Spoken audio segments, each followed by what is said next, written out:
Okay, cool tech time. All right, welcome back to our second session on Essentials of Eclipse Science, Education, and Engagement. Cool tech, love it.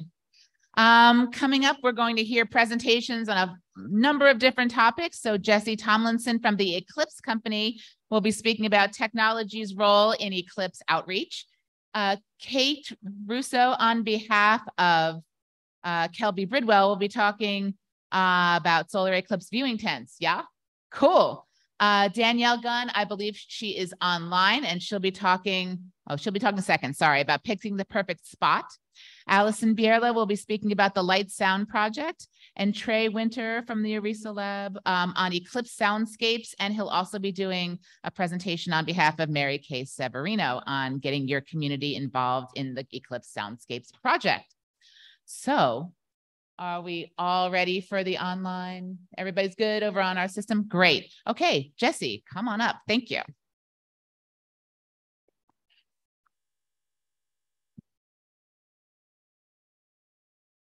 All right, cool tech, no pressure.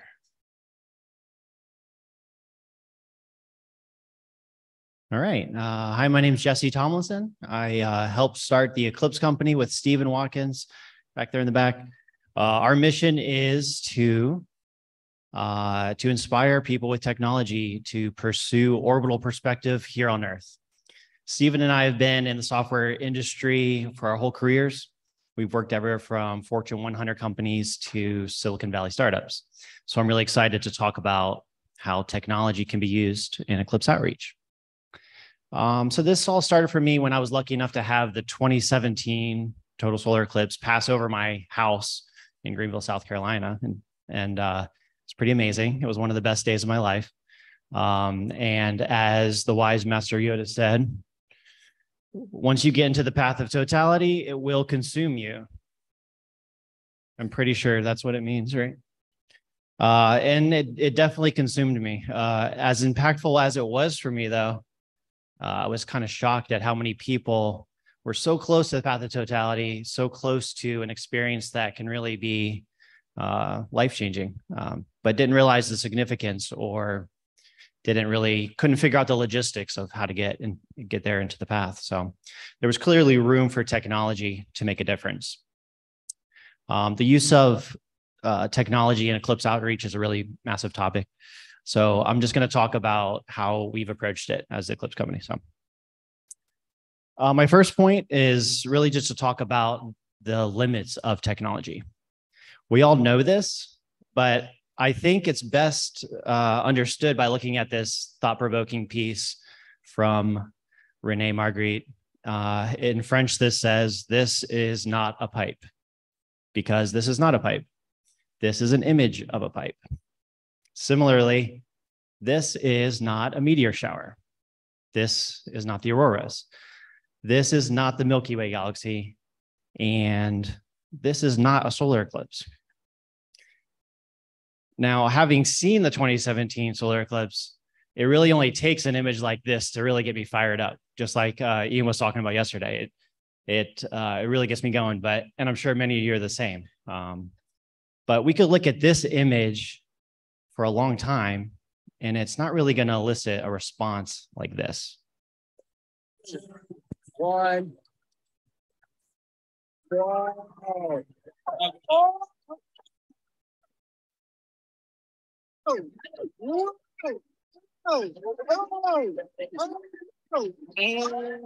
my goodness. It goes on. It goes on for a long time. Now, if you've been in totality, you know that it's not just something that you see, it's something you experience. And an image like that was just only a small part of it.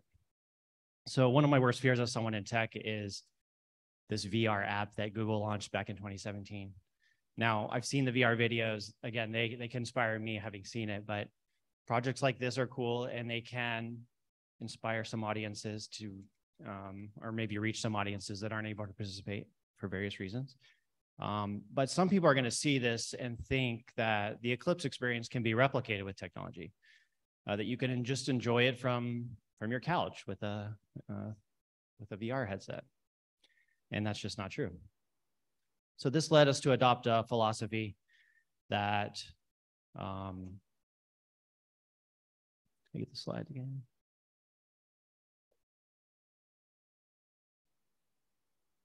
That I believe is healthy for all technology, which is to facilitate and be the means and not the end. So as tech, we want to always be pointing people to the real and profound experiences that our world has to offer.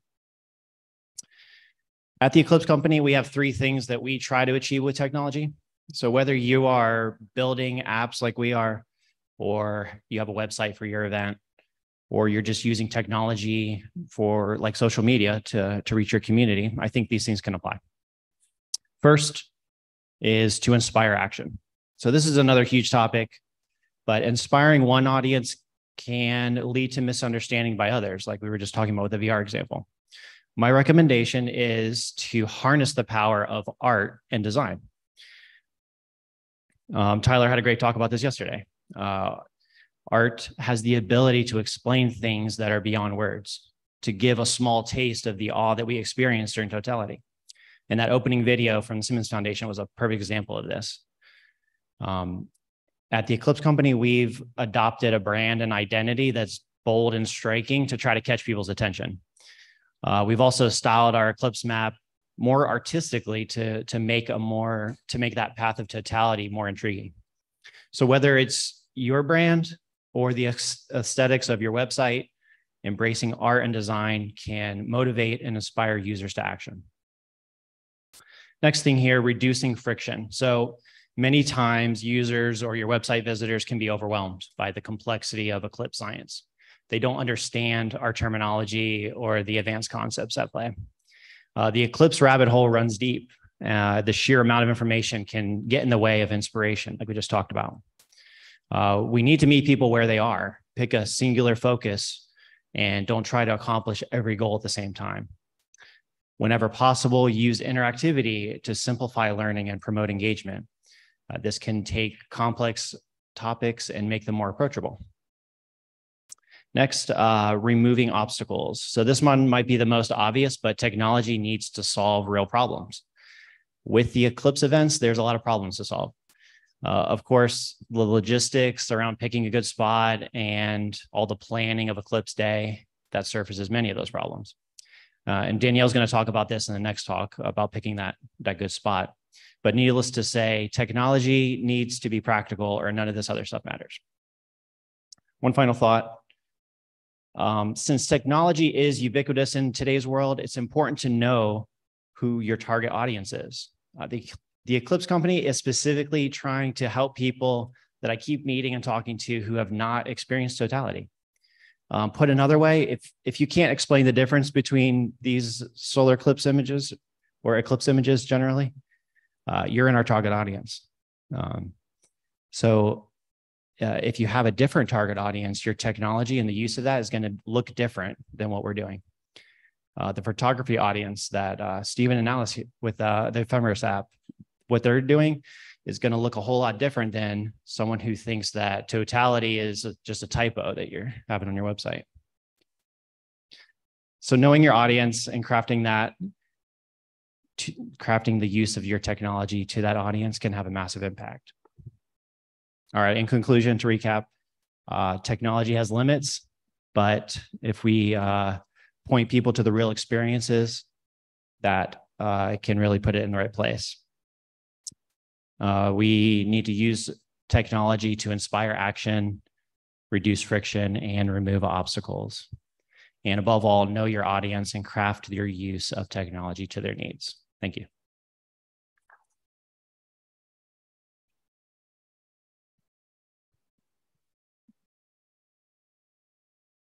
I love that emphasis on that technology and representation isn't a substitute for an actual experience. I think that's just worth underlining a couple of times.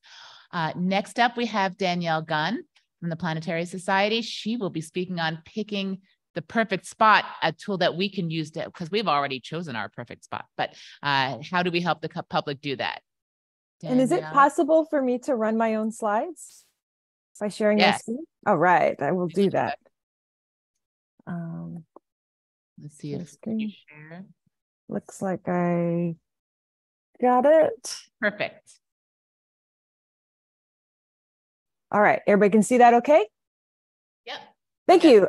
Okay, hi, I'm Danielle Gunn. I'm the Chief Communications Officer at the Planetary Society. We were co-founded by Carl Sagan and we're today led by Bill Nye. We're the world's largest space advocacy organization with 50,000 members around the world.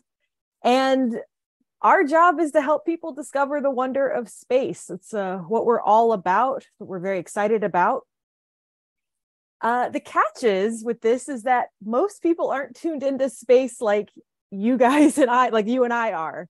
I think it's safe to say that the majority of people witnessing these eclipses, the eclipse, is that they're not going to be space nerds. They will be space nerds for the day. And hopefully after this experience, they will be space nerds for life. So I'm fortunate at my organization that I'm able to hear from all kinds of people who like space from a little to a lot. And there's even, much to my dismay, people who don't care about space or space-related events at all. The number one thing I hear from people who are space curious, from all over the spectrum, is I'm intimidated. Hear that all the time. Like Jesse was saying, acronyms overwhelm, words they've never heard before make them feel dumb, or this isn't for me. Even seeing too many details, like Jesse was saying, that can make someone feel like something that's very, very easy. It should be very easy. It makes it feel really hard. And so it's important to remember that for a lot of people on this day, this is going to be their very first time trying to figure out how to see this eclipse. And we want to make that experience as easy and encouraging and enjoyable as possible. And so I'm really thrilled that thanks to meeting Jesse and Stephen at one of these very Eclipse workshops back in the fall, the Planetary Society has partnered up with the Eclipse Company to bring to the public what I think is the most empathetic eclipse map available online. So it's the only map available online that factors in just the right amount of information you need to know about an eclipse, like what's the cloud cover going to be like? What's the light pollution going to be like? How long is the eclipse going to be, depending on which location I choose? What am I going to see in this location? And it layers on very real world concerns people have, like, where am I going to see this thing? Are there local parks? Are there local events? And where the heck am I going to stay? So it puts all of that into one place with a very easy to use map. And so I'm going to take us on a tour of this map. Did my tab switch over to the app? Yes? Yes. Okay, success. All right, so beautifully designed, just like any good tech tool should be. Very, very intuitive, artistic. And there are maps for both the annular and the total solar eclipse on here, but I'm going to explore the total because there's a lot of information on it. So you can search for a location by typing in the bar, or you can just zoom in, which I actually find more fun because you can go all up and down and see how the different interactive elements change. I'm going to zoom into Fredericksburg, Texas, because that's where the Planetary Society is going to be with our event. And you will see this become populated with local events and local parks. So I'll pick Pedernales Falls. I'm a Texan, so I love this park. And when you click on something, it shows you all this really practical information. So when is totality going to be? Takes you right to the park website so you can see their real-time updates of their eclipse events if they have one. A link to Google Maps so you can get quick driving instructions. How long totality is going to be, which I think is really fun because you can go, as you go northeast, you get less totality. Average cloud cover, sun altitude. And then the thing I know that Jesse and Stephen are really jazzed about is the phenomena, how many eclipse phenomena you will see. And this is a really important tool because if you go outside, let's say you're like, I'll just stay here in San Marcos on the edge, you only get 4 phenomena. So wouldn't it be better to just go ahead and drive in and try to see it? There are also eclipse events all over this map. And I'll show you in a moment where we are encouraging everybody to please get your events on this map to make it even much more useful to folks. And one of the parts I think is so fun is the cloud cover and light pollution. So you can really see, so easily, like, okay, if I stay in the San Antonio area, it's going to, when everything gets dark, lights are going to come up, maybe I want to be somewhere with a lot of darkness.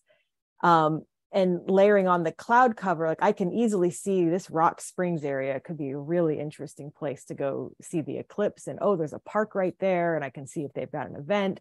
So just very, very useful. Going back to this main page here, I wanted to show you that there's a list your event. So please put your event. It's a really easy, short Google form. And there's also what the Planetary Society is helping contribute is educational content. And so we're going to be integrating this educational content more into the site.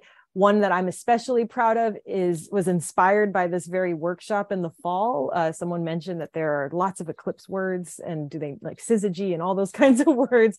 And wouldn't it be nice to have a resource? So we put together a resource of every eclipse word that someone should know. And we also at the Planetary Society, in addition to this, we are promoting this on our website with /Eclipse. So this is all of the stuff the Planetary Society is providing. And something that also was inspired by this event is, I know a lot of you have events that you're planning and you're going to maybe have a screen and you've got to fill the content. So our CEO, Bill, we're working with him on creating a video that will get people excited about the eclipse that you can play at your events if you would like. And so I'll put that here on this web page /Eclipse. I'll also see if I can email it out to all of the participants. But we're going to be updating this page. Jesse and Steve are going to be continuing to build out the Eclipse company map and other tools to help make seeing the eclipse as easy as possible for people. So you can visit all of these things at planetary.org /Eclipse and the eclipse.company. Thanks.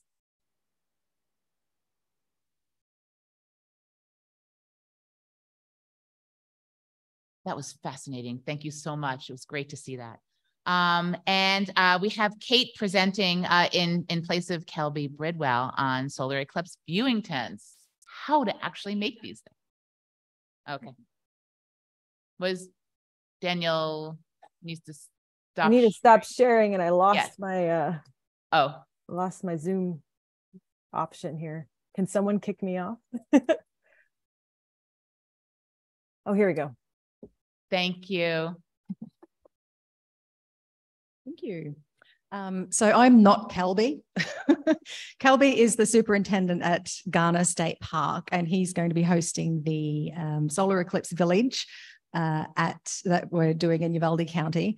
And one of the projects that we're doing there is helping make the eclipse viewing much more accessible by looking at assembling eclipse viewing tents. So is there a... Oh, sorry.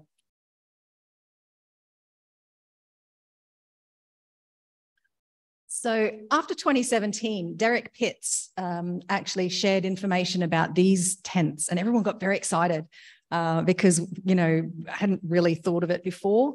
And it just allowed many people to be under a canopy. Sorry, I use the word tents. In Australia, we call them tents, but they're canopies here, right?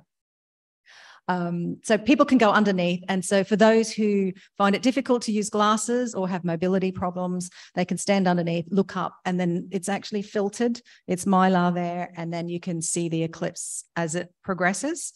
And then during totality, you step outside and then you experience it all, and then you come back in. So that was really cool. Everyone got very excited. Everyone was asking Derek, how do you do it? And he's like, this is so easy. You just do this, this, this. And people can't do it because they're just intimidated. There's lots of barriers. So we put together a poster for this meeting here. So have a look at the poster on what we're doing. But this is Derek's tents from above. So they basically used canopies and then replaced it with mylar to be able to do that. So what we're hoping to do is trial how to make these tents, because it seems easy and straightforward, but actually when you start doing it, there's a lot of barriers and difficulties. The material is really quite thin and connecting it up in a way that actually it doesn't break because it's eye safety, right? So we want to actually do a few builds to see how best to make these things. And then we wanted to share a prototype. We were hoping to bring one of the tents actually here and assemble it so you can actually experience and put it outside. I know some other people are doing it, so we're not unique in this, but what we're doing is that we want to build 12. And then across Uvalde County, there's 3 locations that we're doing events. And we want to spread it out. So one of the events is in the Solar Eclipse Village. So we'll have probably 3 viewing tents there. The other location is House Pastures. They're doing a big event. That's where Clay Walker is coming. But a lot of people will be there. So we're hoping to have 3 there. And then the third one is with Jennifer Miller-Ray, who's here. There you go. So she's hosting the viewing event with the school district in Uvalde County and on behalf of Sul Ross University. And so we're hoping that we're going to give 3 tents there for you to try there too. And the idea is that we get some feedback. That's a variety of different groups that are able to give feedback. So young people, school groups, general people, you know what I mean? And then use the feedback and share the feedback on incorporating that into the design so that we can help you do it yourself. So you don't have to start from scratch and doing what we're doing. And Kelby really wanted to be here.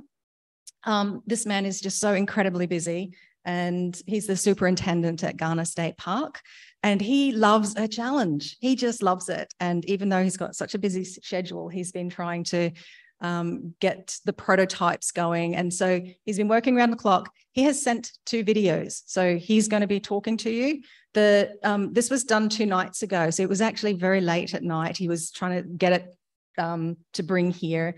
And then we've got some follow-up photos afterwards. So here is Kelby. Oh, sorry. Can I go back one, Angela? Okay. The first video is just a minute where he's just talking. It's very dark, so that's why he looks a bit spooky. Can I just say, that's not what he looks like generally. That's why I thought I'll put a normal photo of him up there. And then the second video, which he actually shows it, it's still quite dark because it's done at night, but you'll get the sense, and he talks about some of the issues and challenges. So here you go. Oh, no. Can that be played? Howdy. Park Superintendent Kelby Brittley from Garner State Park, and we are excited to be hosting our Eclipse Village at the annual Eclipse coming up in a couple weeks. So we've been trying to find ways to build some solar viewing tents to improve accessibility, kind of improve the experience. Some people don't like hanging out in the dark, and when you put on the glasses, you're lucky if you can kind of experience this. And we noticed as we were kind of trying on the normal Eclipse glasses, they're awesome for viewing the sun, but you can't, it's hard to laugh and make fun of other rangers and staff and kind of experience things when you're in the dark. So we have an idea, because we always have a bunch of leftover awnings and canopies and easy up tents at the end of the summer that were damaged and left in the river. And we thought maybe we could find a way to reuse those and put some type of material on top that would be safe for viewing the sun through. So started visiting with some folks, and Rainbow Sympathy donated some material for us to try out.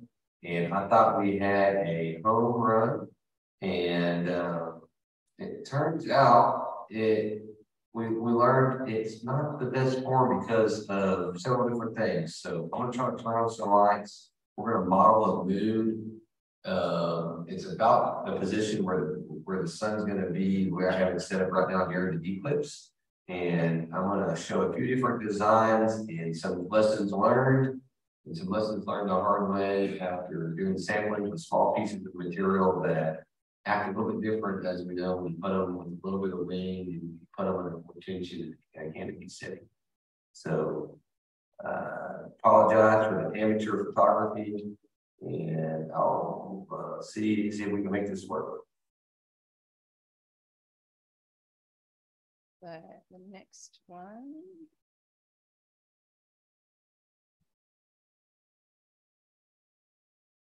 I think we found the canopy when it has the 4 triangles all coming to a point group, it's really hard to put your solar viewing panel unless you can cover the entire roof in one spot. So I'm sitting in one corner, and the moon is about that position where the sun's going to be for the eclipse.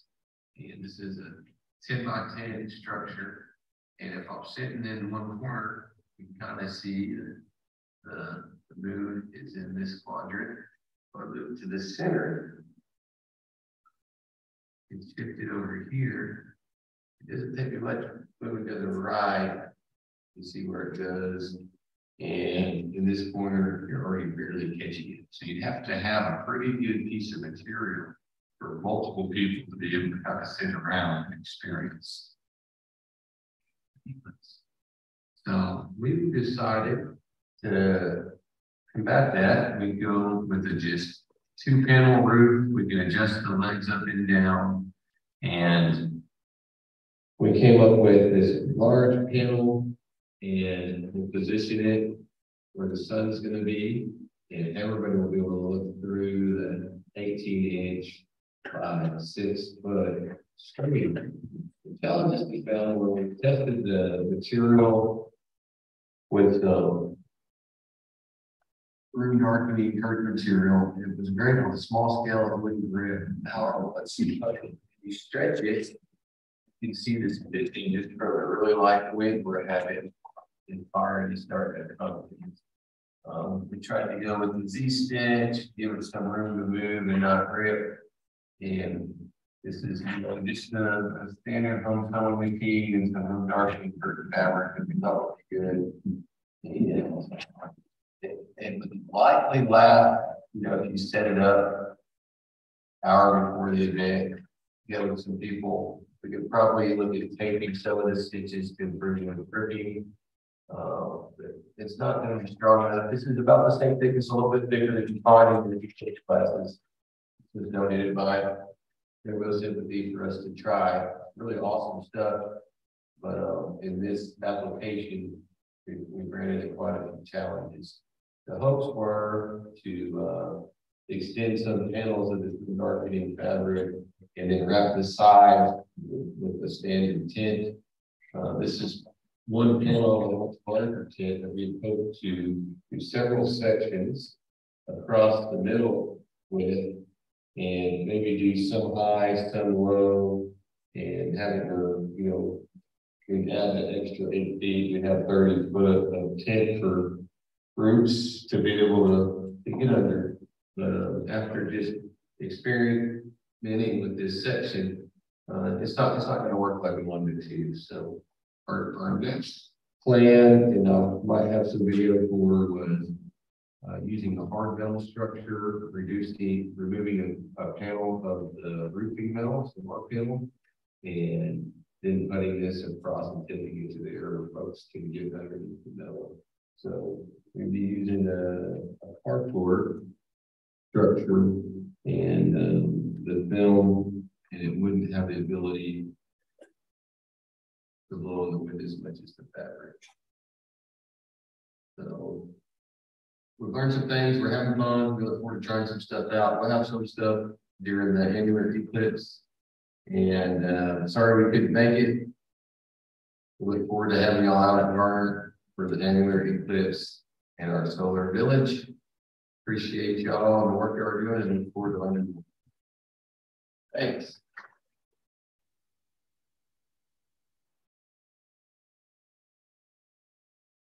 And then he said, oops, sorry. And then he sent through like a daytime picture. He said, I think we're actually moving forward with, attaching things, but he just wanted to share, it's not easy. Like every time you try something new, there's challenges. And so it is about, if one team kind of keeps going with the challenges and tries to overcome, and then we share what works best. So we want to share, what options are available for you, what size canopy is the best one, what type of material, how you attach it. So we want to do all that trialing so we're able to just make it easy for everybody else. That's the plan. All right, thank you. Oh, that's what it looks like too. Oh, and there's our poster. So it's on the AAS website.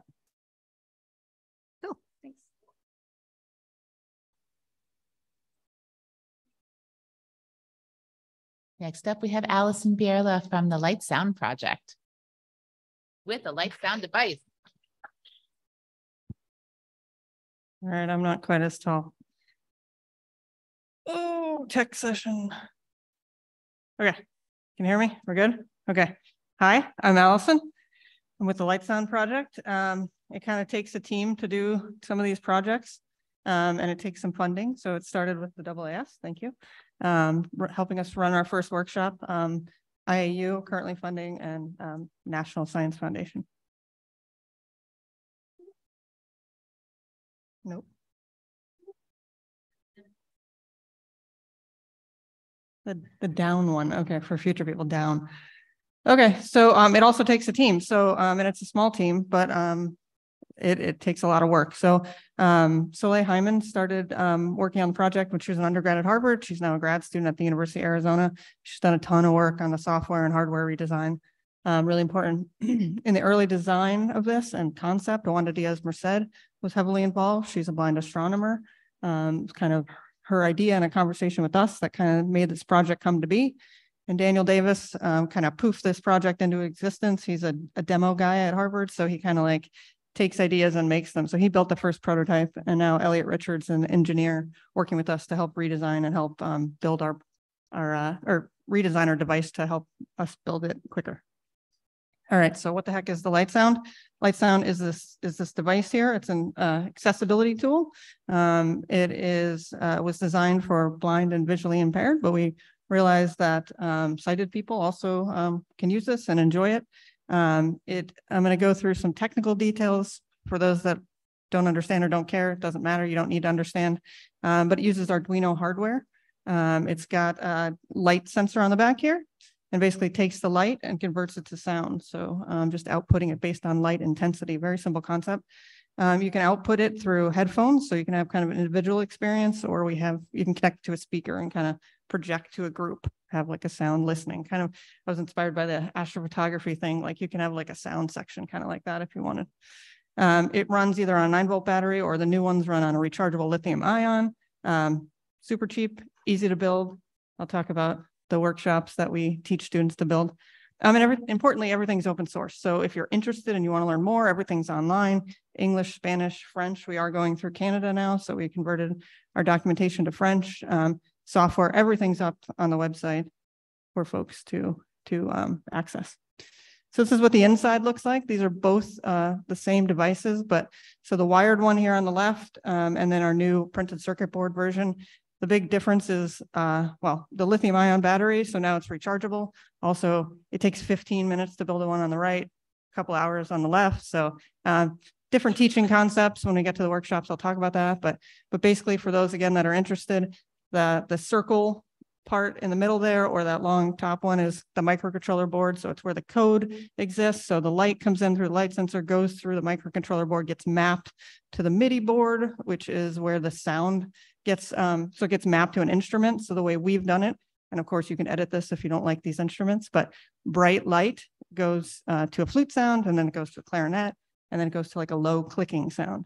I mean, we did it on purpose because when you're in totality, right, we heard just recently all the cheers and the cries, and so you don't want to be overwhelmed with sound, right? And okay, so I have a clip. I hope it works. Angela, can you press play? Angela?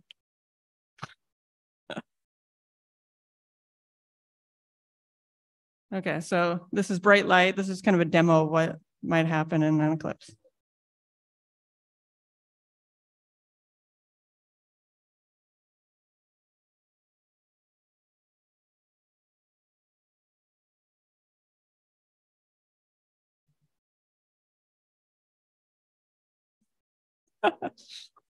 Yay, eclipses. All right, so we started this project in 2017, and so we had 3 prototypes in the US. So I was in Jackson Hole, Wyoming, first eclipse, totally awesome. It was clear. And then we had 2 in Kentucky where we collected the data. I'll talk more about that in a minute, but then it was 2019, 2020. So the South American eclipses were a really big deal. So we built about 100. I'll say I didn't put it in, but we have a map of our eclipse sites now on our website, which you can go to. But we have something similar to what's up there. But these are just a few photos that we got back, and so different types of experiences. So like I said, you can put it on your headphones and you can have an individual listening. They were sent out in Eclipse kits with part of the groups down there. You know, this one on the right is another way. So on the table there is the light sound, and it connects to a speaker. And so you can have these kind of like listening events within a bigger event. So what are we doing now? We are aiming to build 500 or more of these devices. We've already built over 200. Many of you in the room already have some. Please scan and request the device if you want. So we are donating pre-built devices, so you don't have to build these. You don't have to understand them. You just turn them on and they work. And so we're happy to do that. So please reach out if you're having an event. I'll pause for a second, but I will have this QR code at the end as well. But we're also running workshops because we realized, you know, our small group, like we have to build these. How the heck are we going to do it? So, and in doing so, we realized this is a great opportunity to teach people to solder. So we reach out to communities and, you know, student organizations, and we say, hey, do you want to learn to solder? You want to build these devices? And then we donate them to communities. So the first one we did was back in 2020. Then we teamed up with Dan Schneiderman, wherever you are, there you are, in Rochester, and we built a bunch of these devices. We've been all over. So in April, we were at the University of Arizona with the Time Step program. It was a great organization. We were in UT Austin in June running a workshop. Some people here were there in the front row. And then we did one at Harvard. This is the printed circuit board. So this is the first one we did of these. And this is the one I said, you know, over 2 days, we built 200 of these. So it was really awesome.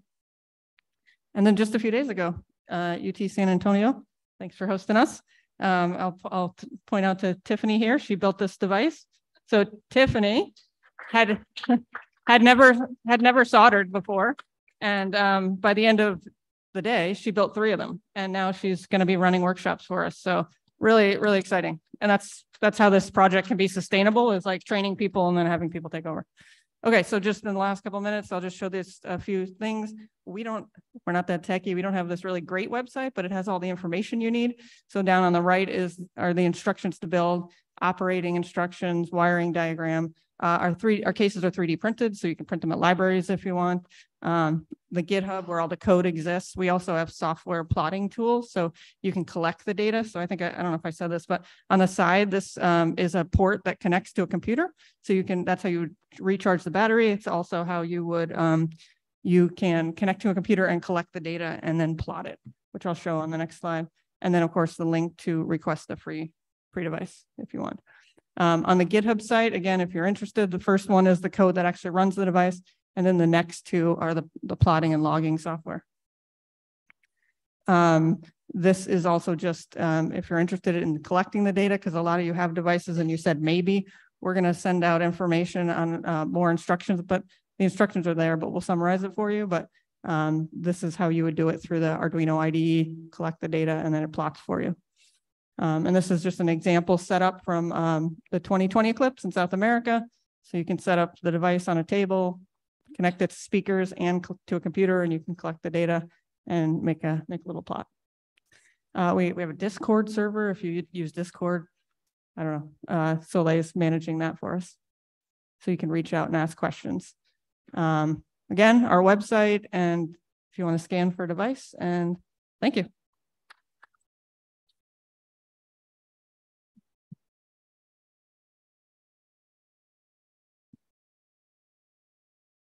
Next up, we have Trey Winter. Yeah, who will be here for 2 sectors and segments. And sorry, Mary Kay, I'm sorry you couldn't attend. Hope she's online.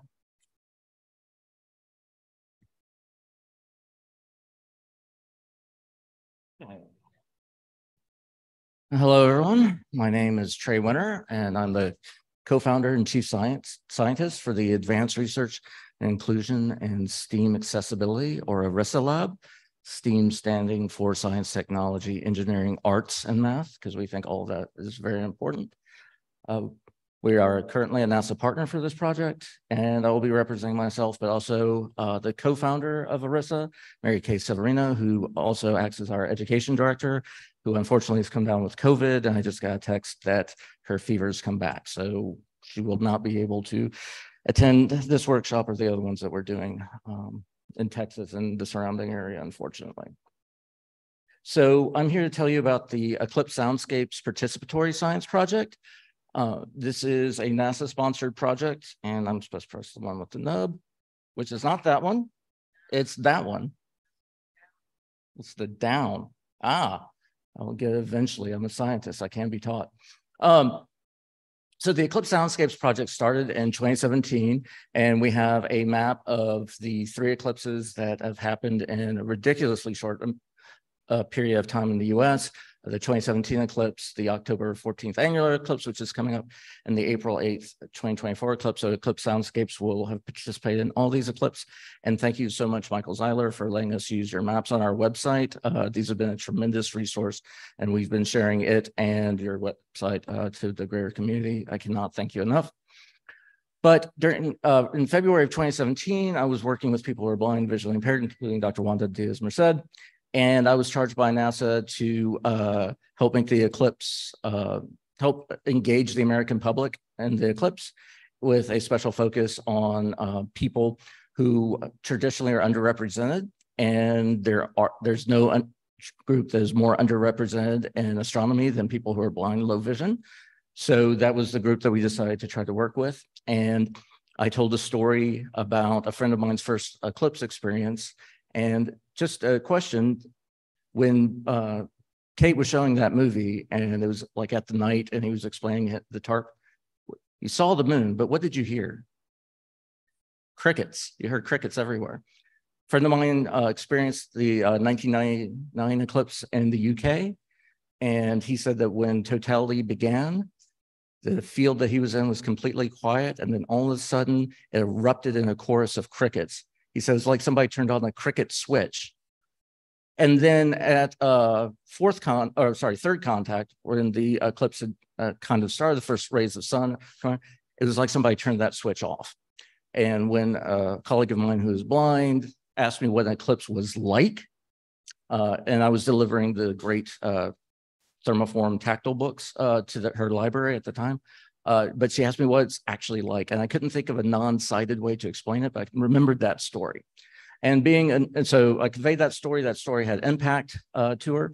And I, being a nerd, went down and the research path. I found out that almost 100 years ago, a scientist named Wheeler did what I think is the first citizen science experiment and published. Now, we say citizen science, think citizen of the world, not citizen of a particular country.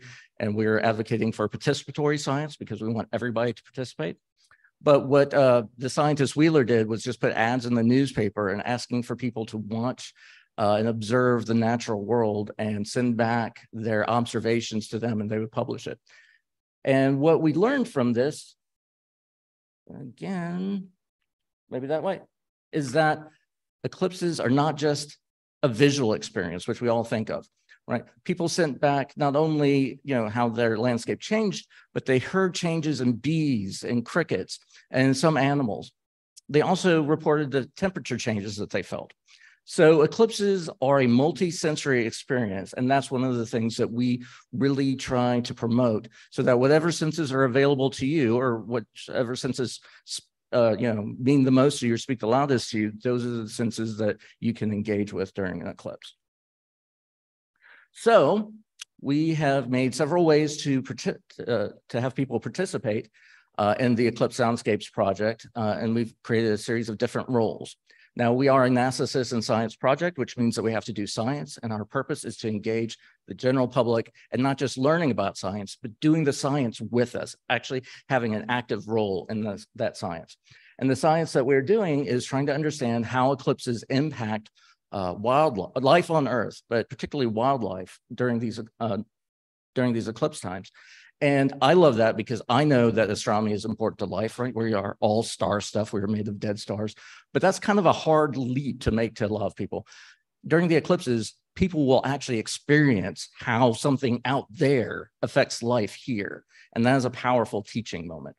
So in order to have people engaged with the science, we've made several different roles. And again, this goes to our inclusionary focus, because not everybody's going to be able to participate in the same way. So we have an apprentice role, which is an online education role. This is made with in-school educators to try to make sure that, you know, scientists like myself don't muck it up with big fancy words. I had a lot of student loans for those words, so I use them a lot, but they're not great for communication. So that's free, that's online, anybody can use that. We have what's called the observer role, where you can actually, it's a guided experience where you can actually just kind of be still and present in the moment during the eclipse and record your observations of what changes during the eclipse. And that gives you a direct connection to that Wheeler study. We have a data collector role, which I'll be talking about more in just a second. And then in 2024, we'll have another role where once we've collected all this data, we'll have members of the public help us analyze it and work with scientists to actually publish meaningful scientific papers. So the data collector role is actually a little bit more quantitative data, right? We want to measure the changes of animals, the impact of the eclipse on animals. And we're doing that using this new science called soundscapes ecology. And it's a branch of science where you can actually learn about the health of a habitat and wildlife that lives in it by studying the sounds. And if you are one of the people that gets a kit, and everybody can apply for a kit for the 2024 eclipse, everything that you need to participate comes in the kit. So you get an audio moth, which is a recorder, and this is part of that open source, so I'll talk about that a little bit more. You get a very sophisticated piece of equipment to protect the audio moth. It's called a Ziploc bag. But you get that, and it's got this little thing to let everybody know that science is being done, do not disturb. You get zip ties, you get 3 AA batteries. There is a memory card that's already inserted in the audio moth, and you get a return mailer. And this is one of the powerful things, I think, of our project, is that once you're finished collecting the data, you get to keep the data recorder. All that we ask you to do is to pop out the little data clip and send that back to us in the mailer. And that's us trying to leave value in place. And we are going to be directing all of the participants to other citizen science projects that also focus on sound collection. And we're also hoping that the libraries that we're partnering with will use this in their library of things to lend out and can come up with their own experiments. And I'm running far behind time, so I'm going to try to catch up. So these audio moths are the open source piece of technology that I think is the cool tech. When we worked with the National Park Service in 2017, they used $10,000 recorders. These cost, and they're great, but these cost less than $100, and they're about 80% as good. So it means that we can afford to give these out to people. It's hard to actually get the real cost because these aren't on, Amazon or anything. So there's a couple of sites where you can get them. Or since they're completely open source, what I'm excited about is that all the documentation is online so that you can make them yourself if you've got a makerspace or want to do that. Sorry, there's a boo-boo on this, but these are heavily used, so there's some infrastructure around them. And but the problem is that they're not accessible. So we actually went through, this is where I'm supposed to give the talk. So we actually went through and we added these little items called bump dots to them. And I think this is the older version. So these bump dots, yeah, sorry, I updated my talk and this is not. So these are actually little things that you can buy on your favorite online web store. They're made for keeping cabinets from slamming, but they come in all shapes and sizes. And people who are blind and low vision actually use these for wayfinding. So we actually worked with the National Federation of the Blind and a consultant of ours who's blind from the very beginning, because you don't want to do this at the end. You want to start with accessibility in mind, and came up with what the best ways to put these on. But the more challenging part is the instructions that went with it. And I'm going over time, so I'll wrap this up quickly. But the instructions are the hard part. So I'm willing to talk to you more later about that.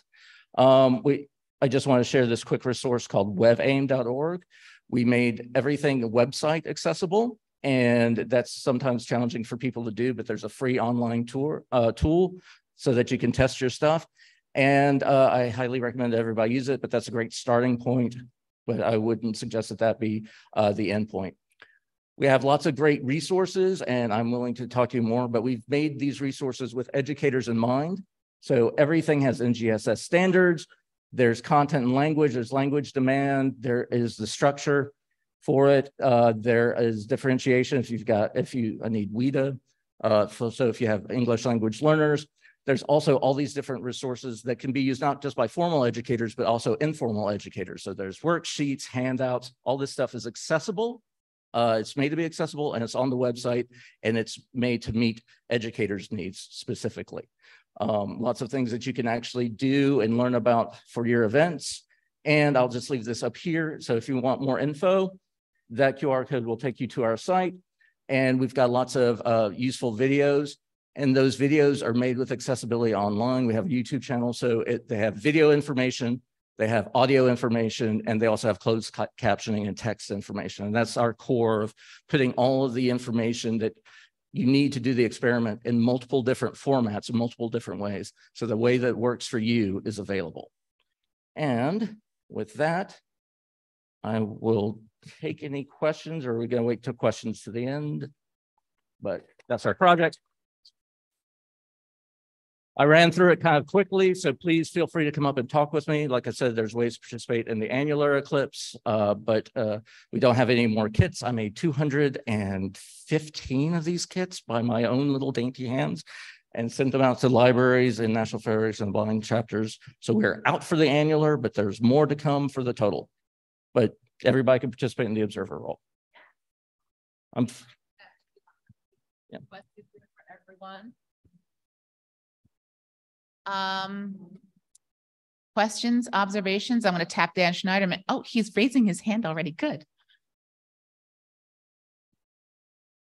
Thank you. Dan Schneiderman, Rochester Museum and Science Center. If you are, I just want to make a general tip. If you do want to make alternate viewing methods using the material, something that we did in collaboration with the Adler Planetarium, where they did a lot of the small scale testing. If you put that film in between two sheets of a plexiglass or a Lexan, that will make these devices last a long time. The giant Eclipse glasses that were shown a couple times yesterday, we have had those outside for 12 days in a row, and they still fully work. You might occasionally have to clean off a little bit of bird poop, admittedly, but if you want to make it weather and tear resistant, it does not impact the film. It protects it, and you can even, start modifying, playing with different shapes. So note that we have been playing around with this. And if anyone wants to know more about how to make your own giant glasses, just come see me. I've sent information to Kate. I've sent information to others. We'll gladly share those resources. Yeah, I have a comment also on the same topic for Kate. So Derek Pitts has recently improved his original design. And so he sent us a several page description of how he makes the canopies easier to build and stronger. He doesn't go to the plexiglass, but that's an obvious additional step. But anyway, that document is available on the AAS Eclipse website. If you go to eclipse.aas.org, you go to resources, downloads, you'll find it listed there. And it's really nice. So I recommend that you take a look at that. And if you guys haven't yet, you should look at that too. Okay. Yeah. What do you? I need it. I'm going to read questions off these. Oh, you're going to do that. So sorry, there's another question online that I just want to address so we don't miss it. I think that Allison did address this, but maybe you can repeat. How long does it take to build the light sound boxes?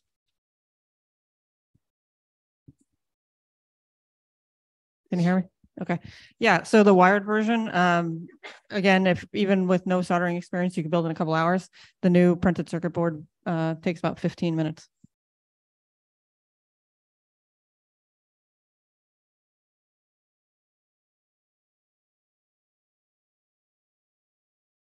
About the Eclipse tent, that much Mylar polymer, it's kind of expensive. Does anybody know of a good source where it's not so extravagant? Yes, I have. I can speak to that.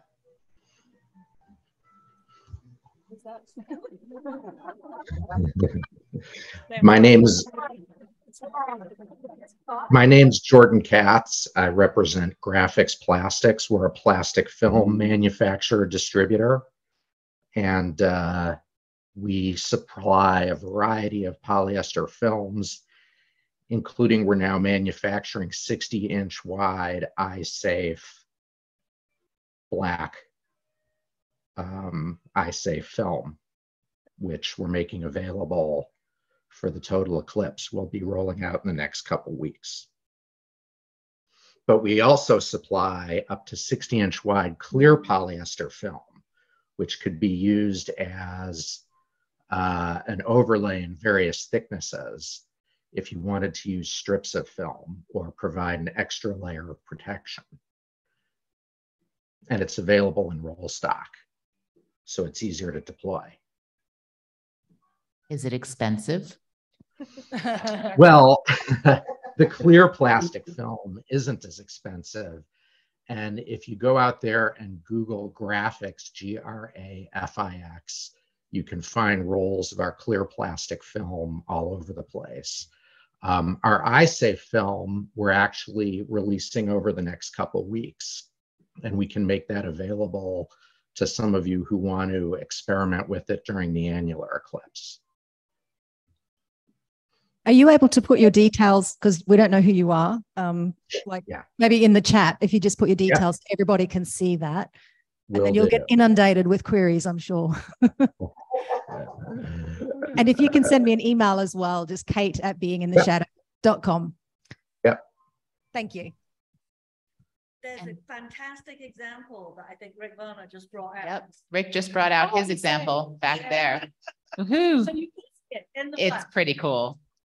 Thank you, Rick Varner. But the other Rick has, I know what was called.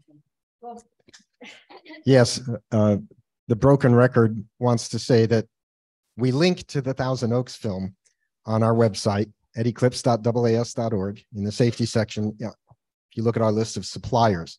Now, graphics isn't on that list yet, but they're going to be. I've been working with Jordan and his partner, Stu, who are both online. I'm just waiting to get their test results of their final production film to confirm that it's ISO compliant. But if you look at the suppliers page, you'll see all of the places where you can get Eclipse glasses, handheld viewers, rolls of film, sheets of film, all that kind of stuff.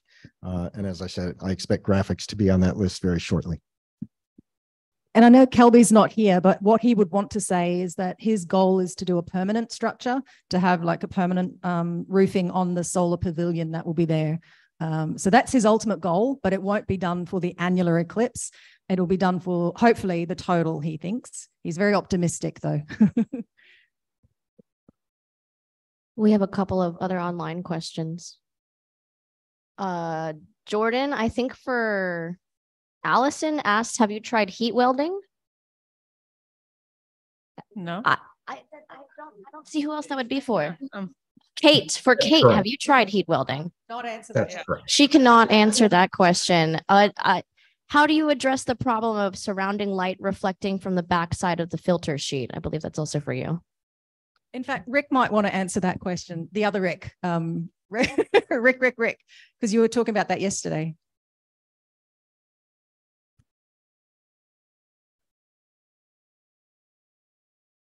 Running a relay race. Relay, Rick. One of the things that we did is we found that when we put the glasses up, we have one of those exhibits that we're waiting to repair.